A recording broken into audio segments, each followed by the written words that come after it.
So kung may conspiracy dyan, lahat ng mga person involved, ma-identify yung mga taong involved, sila ay liable sa crime of plunder kasi more than 50 billion ang involved sa flood control. Trillion nga, no?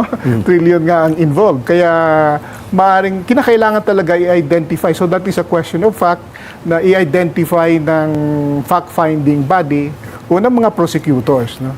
Kaya mahababang trabaho, malaking trabaho, pero dapat tutukan ito sapagkat napakalaking at seryosong problema. Sabi namin doon sa oral argument, this is a serious offense kasi it's contrary to the principle of social justice.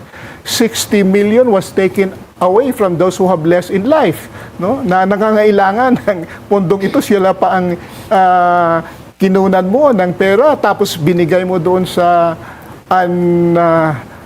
program appropriation, malaking kasalanan yan, no?